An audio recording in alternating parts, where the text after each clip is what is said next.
Welcome back, everyone. I am the Depressed Eeyore, and it's time for my final thoughts on Labyrinth of Touhou. I'm going to try to be a little bit more organized on how I do my final thoughts. I probably noticed I kind of just talk about whatever and just no script it. I'm still kind of no scripted, but I kind of have at least some, bullet points to talk about. So let's go ahead. Like I mentioned before, this is one of my favorite RPGs. So I guess I should go on about why. I think about this though is I'm gonna go, as I mentioned before, floors 21 to 30 are literally an expansion pack. They're known as the Plus Disc. So the original game is actually just floors 1 through 20, and then the Plus Disc is literally DLC or actually I pretty much call it an expansion pack because that's what it is. So I'm gonna kind of consider those two parts separate because that's kind of how it is. It's kind of how a lot of the DLCs and expansion packs for current RPGs are nowadays. It kind of just gives you an extra quest, like another side quest to go through, or maybe another dungeon to go through, and that's essentially what it does. So, the thing about this game is it's very basic on what it does. It's like, kind of like how Legend of Grimrock had it had very nice graphics, but it was very, still very simplistic in its design. It was just nothing but, a grid dungeon layout, and that's exactly what Labyrinth of Touhou is. It's literally a grid layout. Like if I enter the dungeon right now, you get a title, and it's all grid. The only thing you have that tells you anything about this area is the music, the sprites around the area, and then whatever dialogue your characters, or the main characters, are talking about. So as you can tell, it's from just their description of the area, it's a nondescript grove of trees, and they're practically in probably some sort of forest. And then this one moment.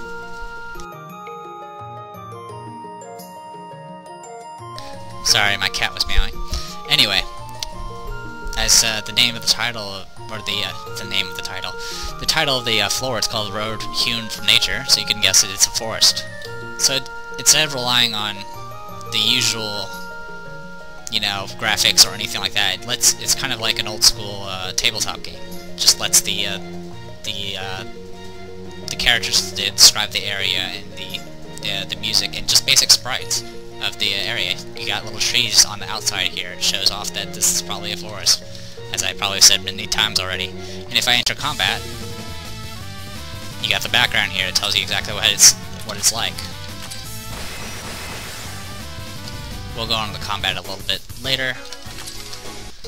But yeah, that's pretty much the gist of it. It's very simple. I guess the best way to describe this game is it does what it's supposed to do. It did what it's intending to do. Like Legend of Grimrock was supposed to be a dungeon crawling game, and this is literally a dungeon crawling game. That's all it is. But it has a little bit more plot to it, just simply because there's a lot more dialogue in it, and a lot more characterization between the characters. Story-wise, because of course this is an RPG, so we gotta talk about story. The story is very, very simple. Just like Legend of Grimrock, I'm gonna refer to that because that's my other game I've been playing, and they're kind of similar in the fact they're both Labyrinth-type games. But with Labyrinth of Touhou, it's some of the story can be kind of hard to understand if you're not familiar with the Touhou setting. I did my best to kind of explain a little bit about the characters, but I didn't really go overboard about it, because mainly the thing about this game is its gameplay and combat system and stuff like that. But I tried to at least give you at least some insight about the characters, but I'm hoping you guys got at least some idea just from the dialogue and how carefree things are. The story is the story of most of the Touhou games, even the original games, is literally just something happens in Gensokyo, and Reimu and Marissa have to go and figure out what's going on. It's usually always Reimu and Marissa, but there's always exceptions in some of the other fan-based games. But that's kind of Reimu's job, though, is she's the Shrine Maiden. She kind of she watches the Hakare barrier, which is what keeps things out of Gensokyo, from coming into Gensokyo. And that's what she does. Her job is practically, if an incident happens, she'll be there to figure out what's going on. Of course, she's also still very lazy, and all the characters are relatively carefree, though it sometimes varies depending on the game. But as you can probably guess, they were very carefree about the entire thing. It was like, oh, giant hole in the dimension just opened and kind of tore things up. And then that was it. There was actually no real threat in the game.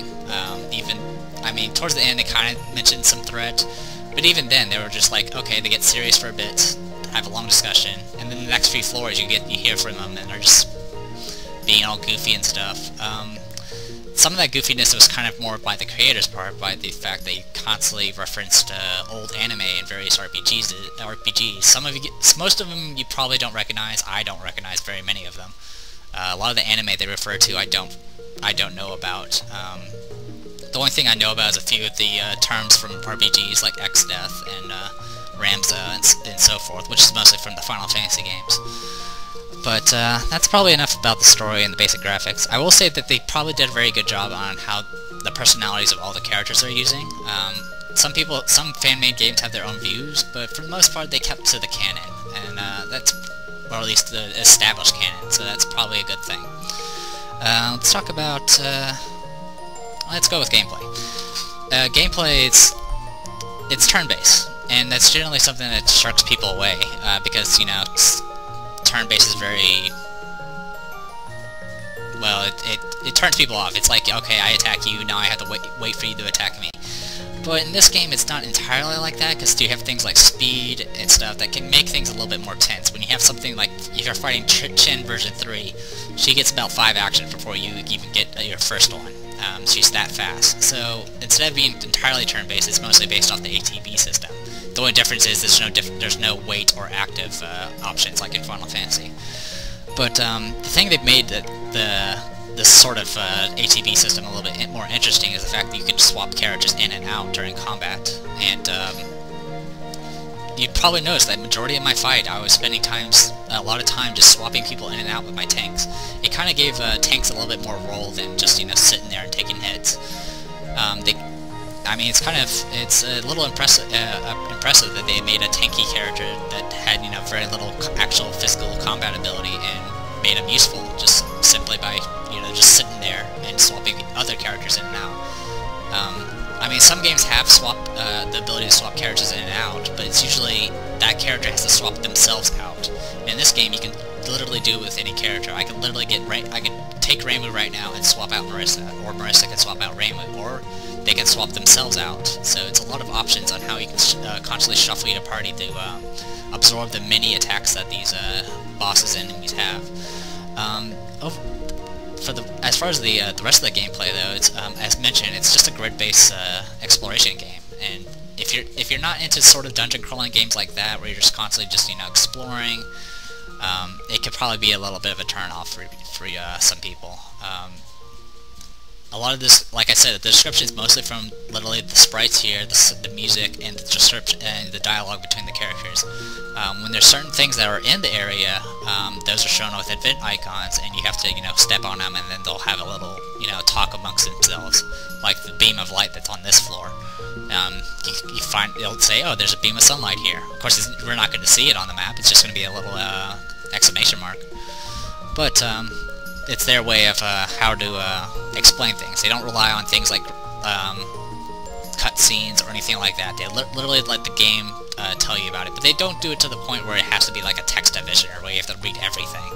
So it's kind of a good balance. I mean, it could have been better with maybe a little bit more graphics, but it's kind of the game's aesthetic. It's kind of if this game was more of like, you know, kind of an isometric view with maybe like Diablo or Baldur's Gate or something like that, and, you know, had actual walls and stuff like that, it would definitely not have the same feel.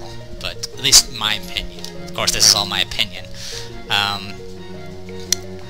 But as far as the exploration is concerned, it's the only thing that kind of makes exploration a little bit more tense is the fact you have stamina, and you have to with that stamina you have to keep track of it. Like, combat's not really about dying in most of the cases. It's more of avoiding taking hits, because every time you take a hit, that's more stamina you lose, and that means you have to take more trips back. You can't explore as much of the dungeon.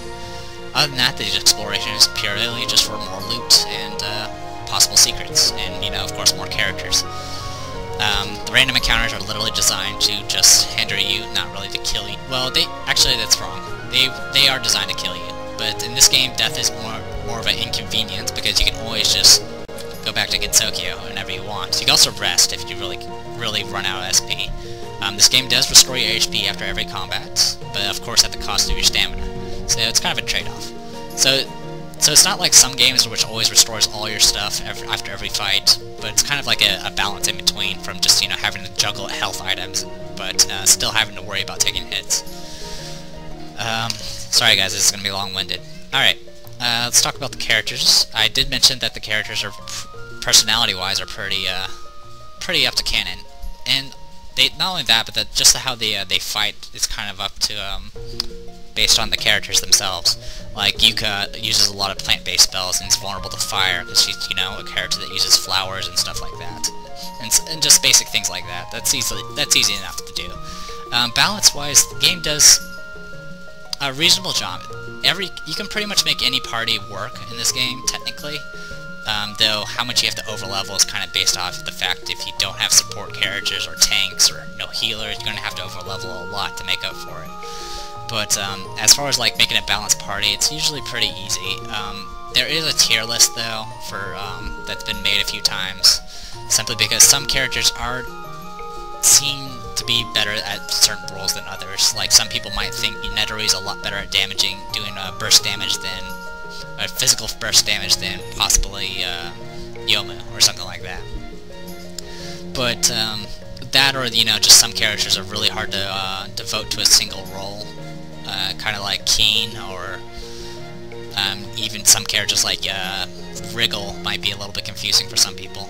But for the most part, people have found uses for all the characters. Even characters that may not have the best attacks might be good as tanks or as support, or just simply a guy that could sit there and swap people out, which is generally usually our tank. So overall, not too much to complain about. And then, you know, with New Game Plus, it's really, you got plenty of options. And I mean, there's also 40 characters. You have a party of 12. There's a lot of options in, you know, how to make your parties in this game, which is always good. I like having options in my RPGs. The more options I have, the better. But other than that, let's see. We already talked about that. I guess the only other thing to talk about is the bosses. The bosses, for the most part, the bosses are tough but fair. If you play this game without an FAQ or, you know, whatever, or wiki, some of these bosses can be pretty hard to keep up with. But it's mostly kind of like a raid boss in an MMO. You'll probably be able to die the first couple of times, but you'll eventually find the crux of the boss. There's a few things that the game will do certain spells and the gameplay won't tell you what's happening. Kind of like Ball of Invincibility from Winter. I didn't know what that did until because it doesn't actually show any stat increases. It just literally makes his stats literally 1 billion for defense in mind for 5 turns. But I don't know that. So Winter's probably the worst about this, simply because a lot of his moves you don't really know what they're doing and how to stop them, and the only way to know this is if you look them up. You can kind of get a general idea just from experience, but other than that, there's not much to tell about it. There's also other background things, like Yuka casting Reflowering, which damages you but heals herself, but you don't see the healing, so you don't know it's actually happening. But a lot of these cases, it's just background stuff. You don't know what's happening, so it's not that serious. It's not really need to know, but it's good to know if you do look it up and you're like, oh, I did not know Moko healed, 75, what is it, 75,000 a turn because of auto healing. I mean, with the name of auto healing, you'll probably guess you see healing, but it doesn't show it. And that's kind of the issue with poison in this game. You don't see it happening. You just know it's up on the boss, but you don't know how much it's doing. So it's kind of ambiguous on some of those things. But it's not. But those are minor gripes. That's more nitpicking than anything. Bosses, if you play without a wiki, it's a trial and error. But that's generally how it is in most games in old school RPGs. Literally, you go like, I'm not sure what this boss is. I think there's a boss coming up. I don't know if I'm ready. Let's save the game. Let's try it out. And if you die, you go and level up more. And that's kind of how this game works. I guess I haven't really talked much about the leveling up. I did say you have a lot of options in your party, and you have a lot of options in your leveling up. You get to choose where your stats go. You get to choose where your skill points go. You get the option of 3 pieces of gear. That can be anything, literally. You can wear 3 suits if you really care to. And it'll just add all the stats together. It's rather a flexible equipment system, and if you're using the plus disc, you can actually sell those items. Which I guess that's pretty much it for the main game. So like I said, the story-wise is it's very straightforward. It's just like something's happening, they're curious, they want to see if it's causing a problem, and then they find out it is causing a problem, and then they deal with the problem.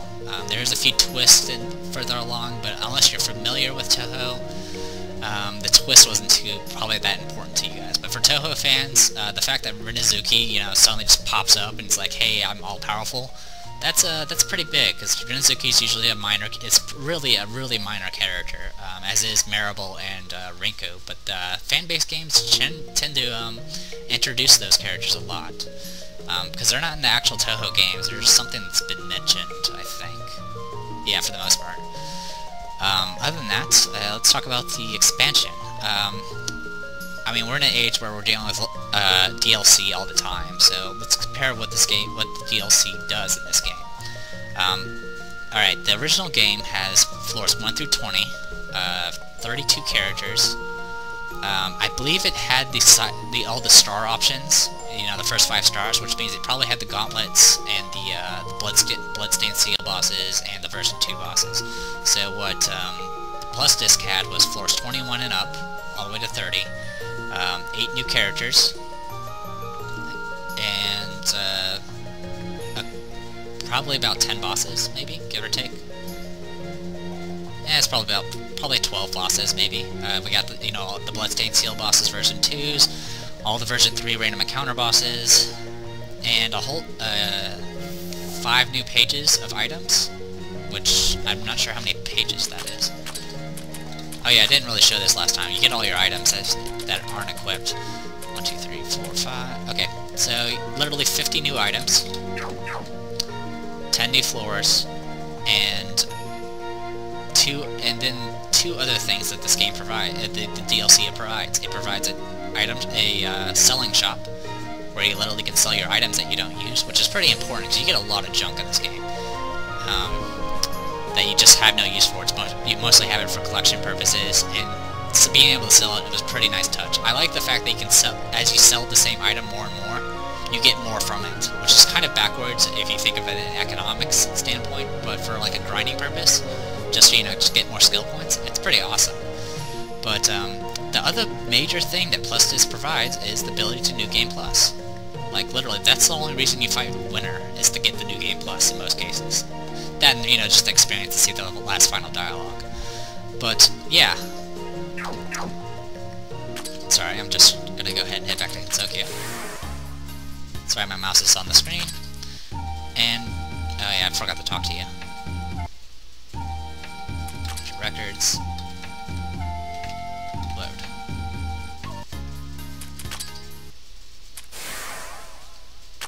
Yeah, the bosses are back. I just wanted to show that off. Yeah, all 3 bosses are back. And you can see that the background's different when you're in a new floor. It has a different new name. It's all energies flying everywhere. You can tell this is a very important floor. Kind of like how floor 20 had the purple energy flying everywhere. But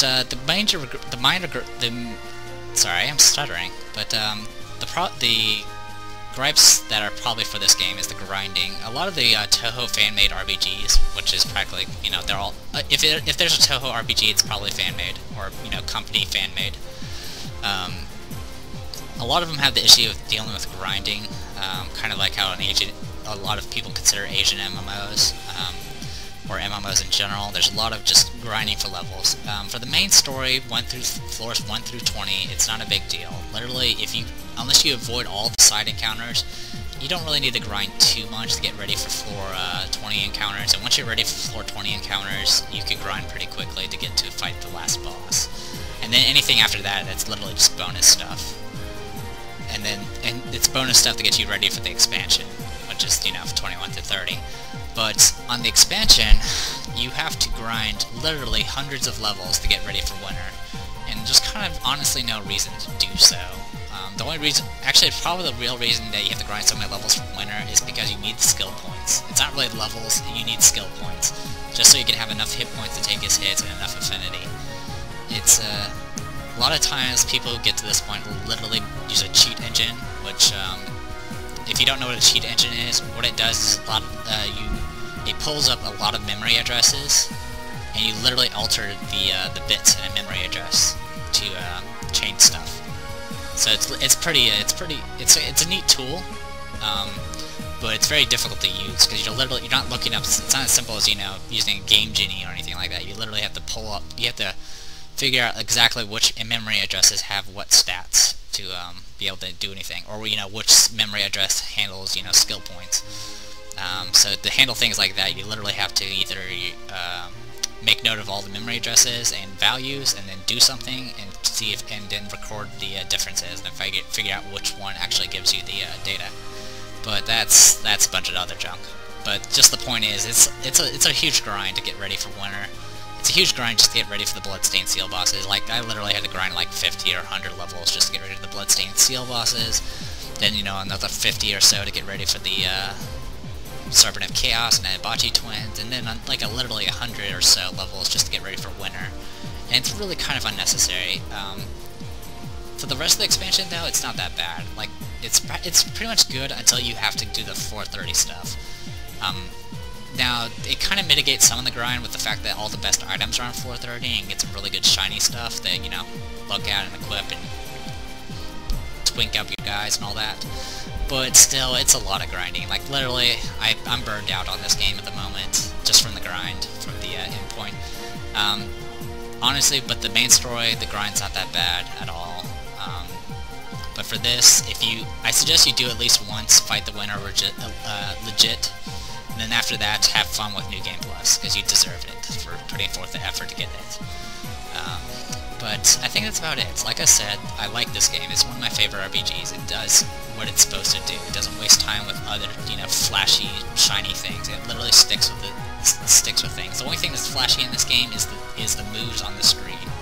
And most of those moves are based off the actual shot formations of the spell cards from the original game. Like, knockout in 3 steps that Yugi does is literally knockout in 3 steps in the actual Touhou game. It literally spreads out those bullets and then closes them in. But that's probably a bit more extra information. I'm kind of doing this for people that don't play Touhou more than people that play it. But of course, anyone that likes Touhou will probably like this game if they like RPGs. Some people have asked me to give this game a rating. I'm not going to do ratings because, for one thing, a number system means nothing nowadays, especially because Metacritic is very inflated on their scores, because literally 8.5 is average, which is ridiculous. And also, a number coming from me is not going to mean anything. I mean, I'm a person that likes Touhou, and I'm also a person that likes RPGs, and this does both. But, I will say I do recommend this game for anyone that likes old school RPGs, or just wants to try something different, or just to have fun. It's a very lighthearted game. While Legend of Rimrock was very gritty and claustrophobic, this game's very open and just carefree. That's generally how Touhou is. Just a bunch of really powerful really powerful girls that don't seem to care about anything. But I guess that's about it. Sorry for the very rambly review. I was a little bit more organized than my previous ones. Hopefully you guys got some information out of that. But other than that, I am officially done with Labyrinth of Touhou for the time being. Like I said, if you guys want me to do a certain formation, do a New Game Plus or something like that, let me know. If I do it, it's only going to be a boss only, meaning my videos will literally be before the boss. I'll show my gear, my stats, and then I'll just fight the boss. And that's about it. Because you guys are already seeing the dungeon layouts, there's no reason for me to show those off to you guys. So, and there's no difference in the dialogue, so. And I've already shown off the secret boss in floor 1, so, the, disgusting malice or whatever. But, other than that, that's everything. Hopefully you guys enjoyed this game. I do have 2 more games, or sorry, 2 more LPs. One of them's probably going to be starting by the time this has already started by the time this has gotten started. One game's going to be Reciteer, more or less just to get another RPG in there. It's going to be a kind of a different paced one. I'm kind of still figuring out what I'm going to do with it as far as an LP is concerned, but I'm not going to worry too much about it. I'm just going to play it. The other game is going to be another Touhou game that recently got an English patch, so Remidoki, which I'll probably already have videos up soon, which is more of an action game, but it's kind of like a Metroidvania type game, so hopefully you guys get something from either of those games. I might do more games. Terraria's still going to keep going. Other than that, that's about it. I might do one more game depending on how my summer goes. Because right now, literally as I'm recording this, tomorrow I'm going to be doing my last presentation for the game I made, and after that I'll be done with the semester, thankfully. So, other than that, I'm the Depressed Eeyore, and this was Labyrinth of Touhou. Hopefully you guys enjoyed, and I'll see you guys next time.